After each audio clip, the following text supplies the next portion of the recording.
This is the latest generation Daiwa Saltist 4000.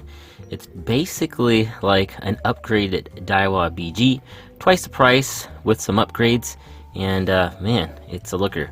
I've actually never used a Saltist. This isn't my reel. This reel was provided by Zach and Kirby of Generation Surf Fishing, YouTube channel based out of the Bay Area like me. So they sent me this reel because they said, hey, we really like this reel, we really like your videos.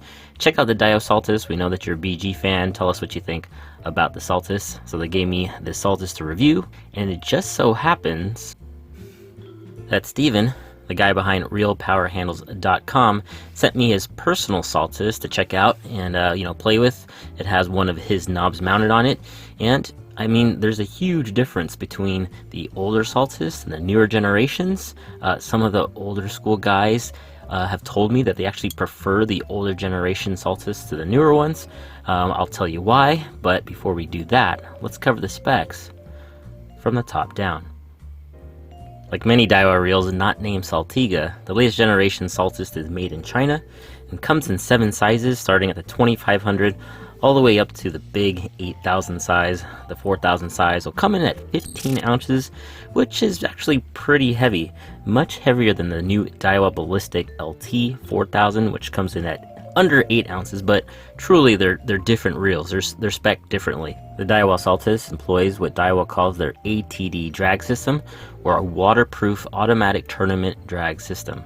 The drag clicker is really loud, feels good, a lot of micro clicks here, and has a pretty big drag knob. Definitely something you'll be able to feel if your hands are wet, if your hands are slimy, if you're fishing in the dark. ATD drag system, what does that mean? Well, basically it means that when the fish initially hits it, there's a little bit of give in that initial pull, and the drag system will slip just a little bit and then kind of tighten down to the preset drag amount. The 4000 size Saltist offers 17.6 pounds of drag, very smooth drag, very similar to the BG, if not the same exact system. The Saltist comes with a machine well-balanced aluminum spool with blue accents. That's probably the immediate visual difference between this and the BG. The BG, of course, is the latest iteration of the black gold series, so it's black and gold. The Saltist historically has always been blue and black. It's a very solid, very balanced, very well-built spool. Comes with guide rings that are also blue. There's no separate color, so you probably won't notice the guide rings if you are fishing in the dark or in low light conditions. It also comes with a very thin rubber backing, so this spool is considered braid ready, but I found trying to put braid on here, it takes a few tries to get it on this very thin band of rubber here, compared to the Penn's rubber backing, but it's just enough. If you can nail it right, it stays on pretty well. If you want to be safe, put on some electrical tape or some mono to prevent slipping. And you'll notice that just like the other Daiwas I've reviewed, the latest generation Daiwa reels come with a reverse taper line lay. When the line is packed on, it's very even, but it is top heavy. It's kind of going along with what Daiwa calls their ABS spool system. They believe with a top heavy line lay, line comes off the spool during casting a lot more efficiently that way, and the ABS terminology for their spools refers to the fact that the base of the spool, where the drag sack sits, is very, very wide in relation to the height of the spool. So Daiwa believes that with this extra space, line is utilized as efficiently as possible. There's a less likely chance of braid cutting into itself, and just a lot of the line is exposed during casting. Something to consider if you're using this for surf casting, and distance is key. The Saltist spool is ported. I really don't think it's done to save weight. I think it's mostly done for aesthetics. It has a line keeper here and a huge line capacity. You get 370 yards of 20-pound braid, 280 yards of 30-pound braid, and 200 yards of 40-pound braid. These Daiwas, specifically like the BG, the Saltist, anything that's non-LT series, are typically bigger than your average size reels for this category. So this 4000 size Daiwa is really like a 5000 size Penn, like a 6000 or maybe even 8000 size Shimano. Daiwas in the Saltist and BG class tend to run pretty big. One of the quote-unquote significant differences between the BG and the Saltist is the Daiwa air bail. Now hear me out. One of the biggest problems I had with the BG was the thin wire bail that it came with. Compared to the pen, compared to Daiwa's air bail, a thicker bail, in my opinion, is the way to go, especially if you're surf casting. If you're fishing in cold weather, there's a good chance you're going to be wearing gloves, and it's very difficult to manipulate a bail after casting. A lot of guys like to manually close their bails and don't want to depend on the auto trip bails, and so having a good, tight, large size bail is kind of huge, especially if you're surf casting. Now, a lot of people actually don't like the air bail because of this connection here, where the BG and some of the older school reels that have the singular piece air bail to line dropper, it's a singular piece in a lot of designs. Here it's actually split. I don't know if you can see the split here, and I've seen on some of the bad reviews of this reel is that this is a failure point here. If you happen to bang this into a boat rail or a rock, this bail tends to split right here, so something to consider. Personally, I would be using this in the surf, so I probably wouldn't be banging it into any boat rails or rocks out there, and I would be choosing the fact that it is bigger, it is more comfortable, and there is a little more tactile response to flipping it over and over versus the BG. Another significant difference is the introduction of mag oil throughout the reel, more on that in a bit, but the line roller actually is supported by BB and has MAGSEAL oil here too. So something that's huge. This is one of the most exposed areas to saltwater. As your braid runs through it, the braid is releasing saltwater. This is getting splashed. So something pretty huge if you're considering the Saltist for surf action. Like many of the newer Daiwa reels, the Daiwa Saltist also has an air rotor. What is an air rotor? It's a heavily ported rotor designed by Daiwa to use the least amount of material and the most amount of space. So basically you get a really relatively stiff rotor that doesn't really flex too much under load in a really light offering. The Saltist 4000 model has a gear ratio of 5.7 to 1, or 5.7 turns of the rotor for every 1 turn of the handle, and that'll give you 39.9 inches per line retrieve. And that's pretty fast actually. The Battle 2 4000, which physically is a smaller reel, has a little bit less line capacity, that has a gear ratio of 6.2 to 1, but interestingly enough, it doesn't have as much line retrieve per crank, and I attribute that to the fact that the Saltist has a much bigger spool, so you get that much more recovery per turn. And just like the BG, the Daiwa Saltist has an anti-reverse switch, so if you really want to backplay your fish or turn your spool backwards, you can, but between you and me, I don't know why a reel manufacturer designing a reel for the salt would introduce this additional point of failure for a saltwater specific reel. I would just as well do without it.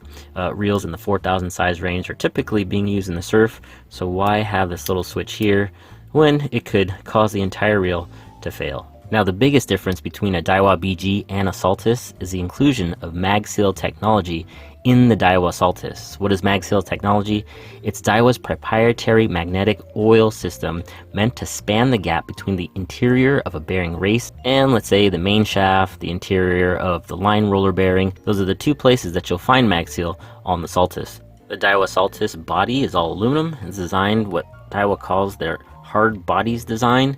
Basically, it's just super stiff, relatively light, not one of the smaller bodies, more on that in a second, but just know that, it's probably what adds to a lot of the heft of this. When this reel is burly, it's meant to be beat on, frankly, and, it's just meant to be kind of an indestructible, well protected reel. I mean, it even goes as far as having a pretty burly, pretty cool designed, removable bottom plate. If you bang the bottom of your reel on, the rails, or if you're clumsy and you drop your reel on the rocks, you can actually replace this part pretty easily. The reel arm is comfortable, nice and long. The bail mech arm doesn't, wrap my knuckles like some of the older Daiwas do. Has an average size reel foot, and the body appears to be painted matte black. This definitely isn't anodized like the spool. The spool is definitely anodized. Nice little touches. Yeah, this blue, I really like this blue. It's starting to grow on me. Now, a reason why the Saltist body is pretty hefty is the fact that it houses Daiwa's DigiGear. Now, what is DigiGear? It's a machined aluminum gear that's a lot bigger than competing reels. If you look at the body of a comparable, Penn Battle 2 4000, the bodies on pens are pretty small, and that's because they house little small main gears, and those main gears, frankly, aren't very strong. They're made out of a pot metal, I think. I've done some research, and a lot of signs are pointing to the fact that they use kind of a blend of alloys. This is a machined aluminum gear. It's a lot bigger, the teeth are bigger, and the machining of the teeth is excellent, a lot better than the pen battle 2. And just like the body says, the Saltist has 9 ball bearings, CRRB bearings, or corrosion resistant ball bearings. According to Daiwa, they're going to last 12 times longer compared to your typical stainless steel ball bearings. I'm not sure how they protect those bearings, but that's how they're marketing them. Just know that there's 8 bearings throughout the body and 1 ball bearing in the MAGSEAL supported line roller. Unlike a lot of the recently designed Daiwa reels, the Saltist comes with a single piece anodized aluminum handle. You'll notice that there's no pivot joint here, so this handle will not fold in. I think Daiwa does that for 2 reasons. 1, to improve rigidity as you spin it, it's 1 less point of flex, and 2, it's 1 less place for saltwater corrosion to set into. The handle is complemented by this rubber T-knob. And between you and me, this rubber T-knob really is only good for vertical jigging. It's not very comfortable for surf casting in my experience. It does have a nice tacky grip, but if you're using it for boats, if you're using it for the surf, I would upgrade to a power knob. There's a lot of options out there. And speaking of power knobs, take a look at this. If you're a freshwater or saltwater angler, or both, and you're interested in affordable bulk quantities of Kastmaster-like spoons, squid skirts, assist hooks, crocodile spoons, vertical jigs, butterfly style flat fall jigs, topwater striper lures, power T-knobs, power knobs, and power handles, go ahead and check out realpowerhandles.com and use promo code ishwithfish for free US shipping on everything you see here, plus anything on the site, anytime, on any order, 24/7. Purchases made using that code directly support content like this. And just know the handle is interchangeable from the left to the right side. And for real size comparisons, here's a Saltist 4000 against a Pen Battle 2 4000.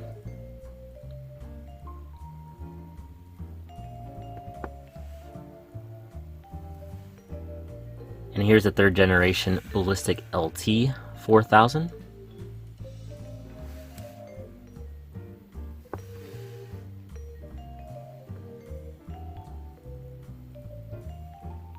And for you older school guys, here's a previous generation Daiwa Saltist 6500H.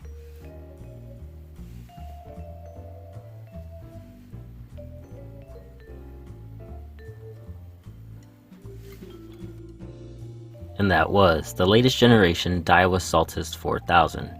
Is it worth twice the price of the Daiwa BG? The Daiwa BG retails for about $100, $120, but realistically you can find a lot of them brand new for less than $100. The Saltist retails for about $220. You can find them on flash sales for about $175 if you're lucky, $150. So on average it's still about twice the price of the Daiwa BG. And is it worth the extra cost? There's really only 5% material difference between the BG and the Saltist. They share about 95% of the same parts. Really the only difference is that air bail. The air bail is a stainless steel tube. It's hollow, it's a lot lighter, it's a lot more friendly to the surf guy that's fishing with cold water gloves. You do have the MAGSEAL and the main shaft and the line roller. That's pretty much it. You could buy 2 BGs for the cost of the Saltist. And one of the downsides of the Saltist is the fact that a lot of the older school guys are going to consider the plastic rotor a downgrade. Take a look at this older 6500H. Really it's almost like a pen reel. It's more of a pen reel than most pen reels. It has super firm all alloy rotor. Just look how burly it is. Just look how structurally huge it is. It has a really big body, a really big main gear, very utilitarian. It's not designed as slick and fancy and new age as a newer Saltist. This is kind of like a utility reel. It'll catch fish and probably not look pretty doing it, but a lot of the old school guys still will defer to these older Saltists just because of this alloy rotor. It's not composite. Weight really isn't the name of the game. Durability is, especially on charters customers. You know, definitely super burly and definitely still very popular. So, you know, what would you do? You know, do you have the Saltist? Let me know your thoughts. Is it something that you would recommend? Would you buy one Saltist versus 2 BGs? I'm a utility guy. I like value, and if I had the choice between the Saltist and 2 BGs, personally, I think I would pick 2 BGs. Yes, you do have the MAGSEAL technology. Yes, you do have the improved bail that I did complain about in my original BG video, but I think I could overlook those two things for the fact that I could have 2 different BGs and 2 different sizes for, you know, multiple applications versus one Saltist. You know, I could get away with, you know, dealing with a thinner bail that would be a little more uncomfortable in the surf. And, you know, it's, you know, MAGSEAL is just one less thing and I have to worry about servicing and paying for that additional level of service. And, you know, taking the risk if I did go the third-party route and buying off-market, off-brand, non-Daiwa spec magnetic oil. So, you know, that's just my personal preference, but the Saltist is, in my opinion, a great addition to this, you know, the Daiwa lineup. Great for the surf caster. If I did have to buy a Saltist, personally, I think I would only use it if I was an active surf angler, just because of the MAGSEAL. You know, give me that added protection if I did get splashed or if this happened to get dunked. And, you know, the air rotor, the bail here is a lot more comfortable. For guys in warm weather fishing, you probably don't really care about how the bail feels, but if you're in my area in the winter and you're fishing in 50-degree water, air temps below 50 degrees, you're wearing, you know, thick gloves in the surf, and it really makes a big difference if you have a bail that you can actually feel. If I was fishing from a charter boat or, you know, a boat, if I was vertical jigging or sight casting, I think the BG is, you know, more than enough, especially compared to the Saltist, especially when I know I could buy 2 for the cost of one of these. But let me know what you think. Interested to see what you got to say. So thanks again for watching. As always, any purchases made through that associate link directly support content like this. And this was the latest generation Daiwa Saltist 4000, universally known as the better BG.